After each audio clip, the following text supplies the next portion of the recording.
Welcome to tasty cook. இன்றைக்கி நம்ம வீடியோவில் பார்க்க போகிறோம் ஒரு அருமையான இட்லிக்கு சைடிஷ் ரெசிபி தாங்க. இன்றைக்கி நம்ம பார்க்க போகிறோம். இட்லிக்கு தோசைக்கு அருமையாக இருக்குங்க. எப்பயும் ஒரே மாதிரி டிஃபன் சாம்பார் செய்யாமல் இந்த மாதிரி ட்ரை பண்ணி பாருங்கள். டேஸ்ட்டு சூப்பராக இருக்கும். சிம்பிளான ரெசிபி தான்.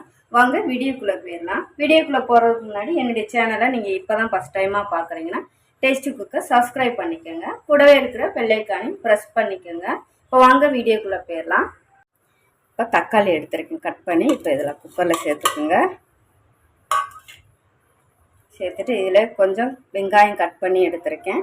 ஒரு மிளகாய், மல்லி இலை, இப்போ இதையும் சேர்த்துக்குங்க. ஒரு ஸ்பூன் மல்லிப்பொடி சேர்த்துக்குங்க. ஒரு ஸ்பூன் குழம்பு பொடி, காரத்துக்கு மிளகாய் பொடி, 1/4 டீஸ்பூன் மஞ்சள் பொடி. இப்போ இதில் உப்பு சேர்த்துக்குங்க. உப்பு சேர்த்துட்டு தக்காளி வேருக்கு தேவையான தண்ணி சேர்த்துக்குங்க. தண்ணி சேர்த்துட்டு இப்போ கலந்து விட்டுக்குங்க.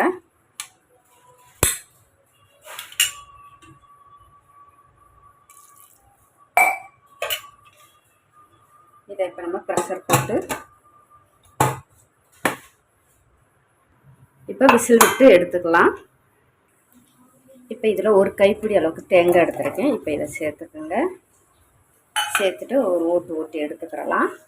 இப்போ இதில் நம்ம தக்காளியை மட்டும் நம்ம சேர்த்துக்கலாங்க. தக்காளி வேக வச்ச தண்ணி இருக்கட்டும், நம்ம வேஸ்ட்டு பண்ண வேண்டாம். இப்போ தக்காளியை மட்டும் எடுத்துக்கோங்க.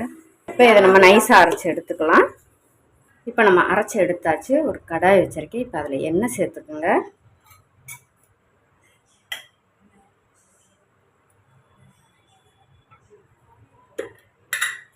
எண்ணெய் காஞ்சதும் கடுகு சேர்த்துக்குங்க.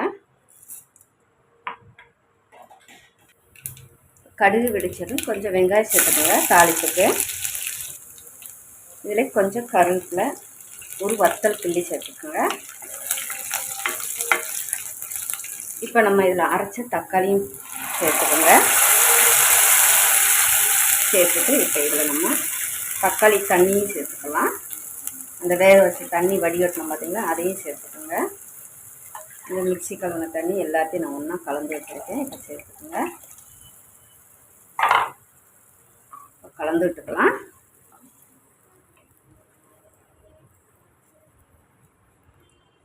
இந்த அளவுக்குனாலும் இருக்கணுங்க. நமக்கு இட்லியில் தோசையில் நல்லா ஊற்றி தொட்டு சாப்பிட்றதுக்கு அவ்வளோ டேஸ்ட்டாக அருமையாக இருக்குங்க.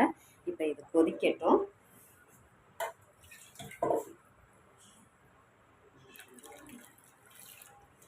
இதுக்கு தேவையான உப்பு சேர்த்துக்கலாம்.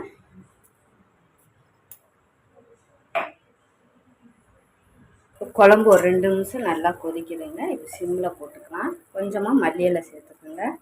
அவ்வளோதாங்க, அருமையான தக்காளி குழம்பு. நல்லா இந்த இட்லிக்கு தோசைக்கு நல்லா மேலே நல்லா சொதன்னு ஊற்றி சாப்பிட்றதுக்கு அருமையாக இருக்குங்க. ட்ரை பண்ணி பாருங்கள். எப்போயும் ஒரே மாதிரி டிஃபன் சாம்பார் பண்ணுறதுக்கு இந்த மாதிரி ஒரு தக்காளி குழம்பு வச்சு பாருங்கள். டேஸ்ட்டு சூப்பராக இருக்கும். வீடியோ பிடிச்சிருந்தா டேஸ்டி குக்கை சப்ஸ்கிரைப் பண்ணுங்கள், லைக் பண்ணுங்கள், கமெண்ட் பண்ணுங்கள். மற்றவங்க பார்க்கணுன்னு விருப்பப்பட்டால் ஷேர் பண்ணி விடுங்க. மறக்காமல் டேஸ்டி குக்கை சப்ஸ்கிரைப் பண்ணுங்கள். தேங்க்யூ.